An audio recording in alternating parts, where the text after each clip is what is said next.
Um enfrentamento entre Internacional e São Paulo, por isso Edu Afonso já aqui conosco para trazer as notícias do São Paulo. Tudo bem, Edu? Bem-vindo. Tudo bem, como é que tá, Mari, Renato, fã de esportes? Estou aqui à disposição. Beijo para você.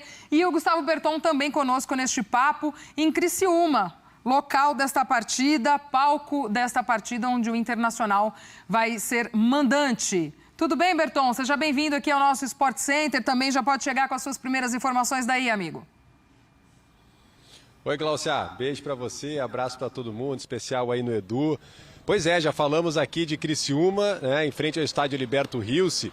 O Inter vai girando, né, Glaucia? Não pode utilizar o Beira-Rio, né? A gente até pôde acompanhar ontem a abertura do Beira-Rio para a imprensa, muitos entulhos ainda no Beira-Rio, né? O gramado para cerca de 10 dias sendo aí prevista que o gramado possa ter condições de mandar um jogo, né? O Inter ainda tentando viabilizar uma partida, catracas, internet, enfim, vai ficar para o mês de julho. Enquanto isso, o Inter gira, já foi na Arena Barueri, Alfredo Jaconi, agora Heriberto Rilse. A gente pode chegar pouco aqui a Criciúma, que é uma cidade que fica aí mais ou menos uns 300 quilômetros de Porto Alegre, né? Um trajeto dá para fazer facilmente de carro, a estrada é super boa, dá para chegar tranquilamente, por isso muitos colorados são esperados por aqui.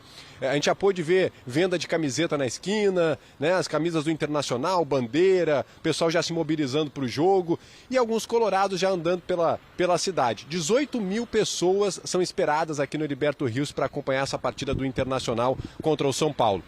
O Inter ainda não chegou por aqui. O Inter está finalizando o seu treinamento agora em Porto Alegre. Começou por volta de 13h30 da tarde. Finalizado esse treinamento, o Inter se encaminha aqui para Criciúma, deve chegar aqui por volta de 11 horas da noite. E com uma dúvida, né, que o Cudê não vai, obviamente, expor antes da partida, que é o retorno ou não do Maurício, que é o jogador que joga aberto pelo lado direito. Ele não jogou contra o Delfim pela Sul-Americana porque estava machucado, mas treinou nesses últimos dias com seus companheiros. Se o Maurício não puder atuar, o Bruno Henrique. Normalmente é quem vem substituindo ele por ali, o Wesley pelo outro lado, o Alan Patrick encostando um pouco mais o Lucas Alário. Lembrando, né, Borré, Ener Valencia e o goleiro Rocher, esses convocados, são os grandes desfalques do Internacional. O Cudê também tem mexido muito na defesa do Inter, né? O mercado até não pode jogar essa partida, por isso a tendência maior é mesmo Robert Renan e Vitão. Aliás, o Robert Renan, né, desde que errou aquele pênalti contra o Juventude, ele só jogava jogos fora de casa pelo Internacional, mas voltou dessa parada, jogou no Alfredo Jaconi, foi aplaudido pela torcida e vem se tornando aí peça fundamental nesse time do Internacional na zaga do Cudê. Então esse é o Inter, com o Fernando como volante, Arangues um pouco mais à frente, a dúvida principal sobre o Maurício e querendo retomar ambientes, como retomou o ambiente em Caxias do Sul com seu torcedor, agora aqui no Heriberto Rilse também vai tentar fazer um caldeirão para cima do São Paulo, para tentar se aproximar dos líderes. O Inter hoje tem 10 pontos ganhos e confirmar aí uma boa campanha no Campeonato Brasileiro, que o Inter ainda não esconde, né? A sua prioridade nessa temporada. A gente já está por aqui, a bola rola nessa quinta-feira e o jogo vai ser bom. Eu sei que o Edu tem boas informações também desse São Paulo que custa ser derrotado com o Zubeldia. Bom, Edu, então o Berton já tocou de primeira, já passa esse São Paulo do Zubeldia também, a gente já avalia o confronto todo. Boa, um abraço pro Berton. Zubeldia, invicto, 10 partidas, a gente tem que acrescentar do Milton Cruz na transição, 11, uma fase que o São Paulo não vive há muito tempo, com 9 vitórias e 2 empates. O que resultou tudo isso, essa boa fase, a melhor da temporada? O São Paulo saiu da proximidade do rebaixamento para o G4, o São Paulo defende o G4 e pode ser co-líder se vencer o Internacional. O São Paulo está classificado na Libertadores com vantagem contra o Nacional do Uruguai, conseguiu ser primeiro do seu grupo e também está aguardando o seu adversário na Copa do Brasil. Então, uma mudança daquele São Paulo em que havia, depois da conquista da Supercopa, uma desconfiança de qual seria o ano do São Paulo. Seria um ano que continuaria bom devido à conquista da Supercopa ou não. O que o Zubeldia tem de problema? Além dos dois únicos, hoje só dois, eu falo tanto em machucado quando eu entro lá da porta do CT, né? Aquelas listas intermináveis, só dois hoje, dois. Pablo Maia, preocupa mais, foi cirurgia, vai demorar aí mais pelo menos 75 dias. E o Rafinha já em transição de campo. Ele se machucou no mesmo dia que o Wellington Rato e o Lucas, naquela primeiro jogo da Libertadores. Então só tem 2 desfalques por DM. E tem 4 jogadores que estão nas seleções. A exemplo do Inter, que tem 3. O principal deles, se a gente tem uma tela, é o Rafael. Porque o Rafael, desde que estreou com a camisa do São Paulo, em 2023, o Rafael o São Paulo jogou 100 partidas, o Rafael jogou 91, mais de 90%. Outras 9 partidas foram defendidas por outros goleiros. Nesta temporada, o Rafael, dos 29 jogos, jogou 25, 86%. Média de gols do Rafael no gol, 0,86. Quando ele não joga, cai um pouquinho para 0,54. Mas o Rafael, a gente pode falar que depois de 5 anos, é o primeiro goleiro que apaga de vez o fantasma Rogério Ceni como goleiro de São Paulo durante uma geração inteira. O Volpi até teve seus momentos, mas o que chegou e apagou mesmo o fantasma do Rogério, tirou o fantasma do CT, foi o Rafael. E esse é o grande desfalque do São Paulo. Bobadilla poderia brigar pela titularidade, Ferrarese seria reserva e Rames Rodrigues nem tem sido aproveitado, então não dá nem para considerar como desfalque. Boas notícias, o Wellington Rato, depois de mais de 60 dias, relacionado, deve começar no banco. A tática do Zubeldia é jogador que passa mais de 2 semanas no DM, começa no banco, foi assim com o Lucas Moura e com o Caleri, entra no decorrer das partidas até readquirir a melhor forma. E tem a volta do Luciano e do Igor Vinícius. Eu também posso arriscar como Berton um time.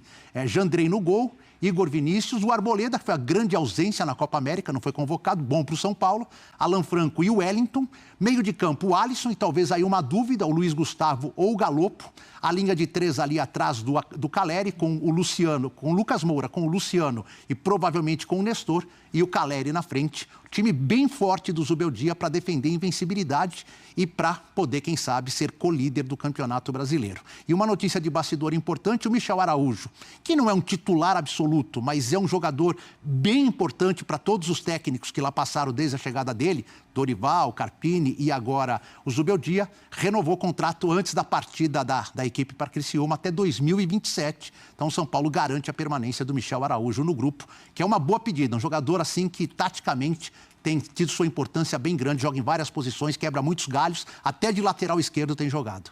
Rapidamente, com os meus comentaristas aqui para a gente passar esse confronto, um São Paulo que vem nesse momento de crescente ainda com o Zubeldia, enfim, o Edu já descreveu tão bem para a gente. E o Berton pontua lá do lado do Inter, até retomar ambientes, mas retomar mais alguma coisa também esse time do Cudê, principalmente dentro desse Campeonato Brasileiro, que é o principal objetivo.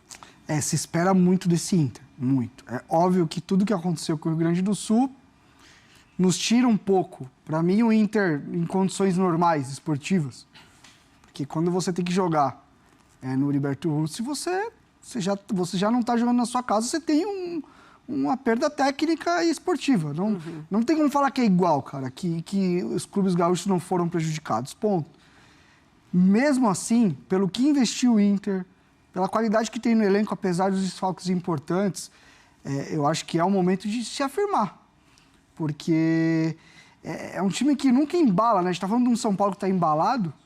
O Inter não consegue fazer isso na temporada, sabe? Faz jogos bons, daqui a pouco faz jogos ruins, enfim.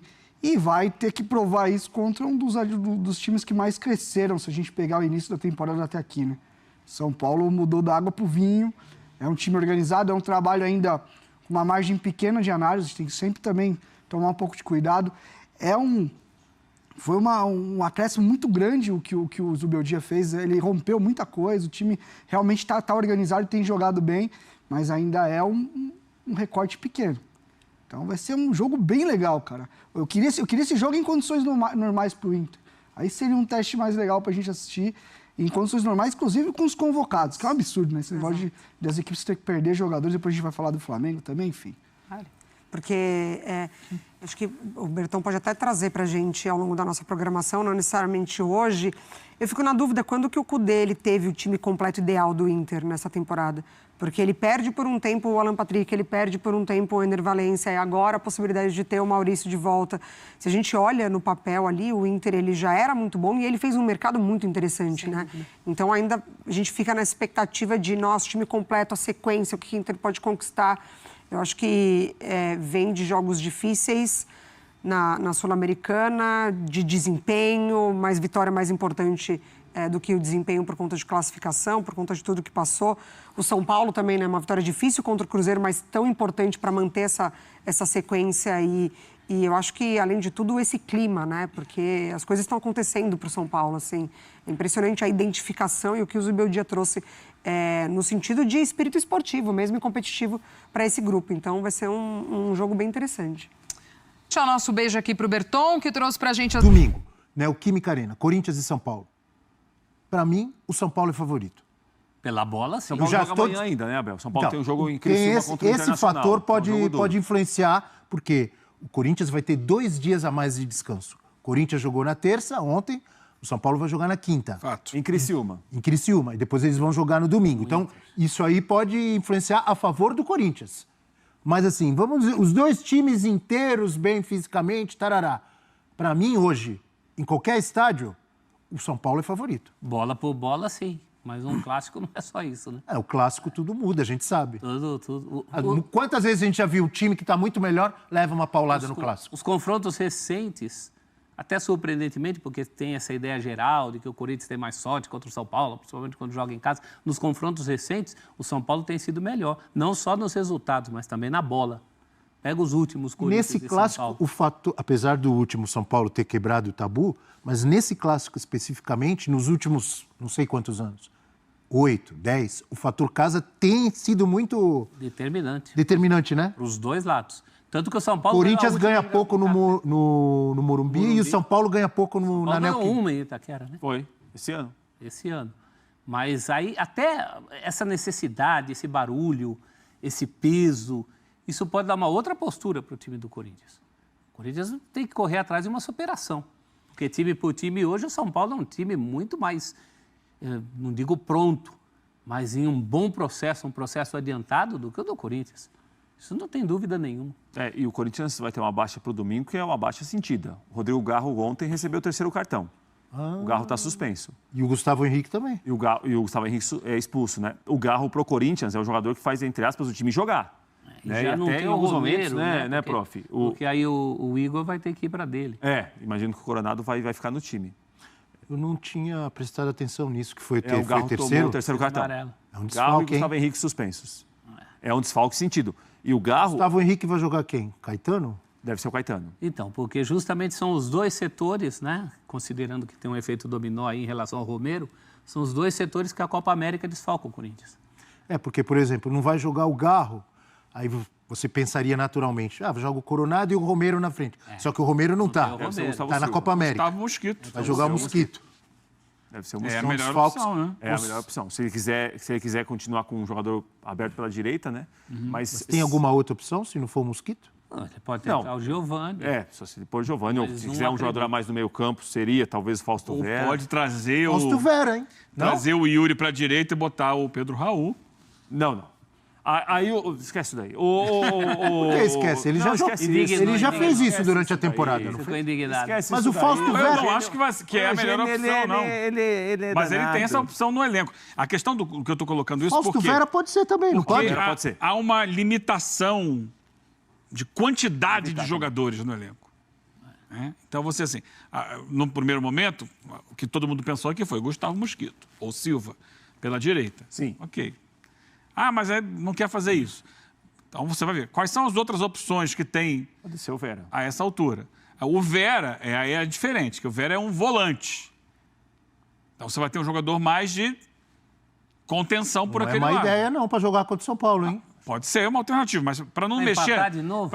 Se ele não quer mexer na estrutura do time, de ter um jogador pelo lado ali, que é um jogador mais ofensivo, as características são diferentes do Coronado para o Gustavo Silva. O Coronado é mais um meia criador por ali. O Gustavo é um jogador mais agressivo, né? De força, pelo menos deveria ser. De lado de campo. Não, Agora, ok, se você pensar que o Coronado já é um meia, você pode não tem um outro meia para colocar ali. Sim. Então você pode botar um volante, que é o Vera, para ajudar a fechar o lado ali. É uma opção, mas já é uma adaptação, né? Mas então, eu acho que isso mostra... por isso que eu levantei a possibilidade de...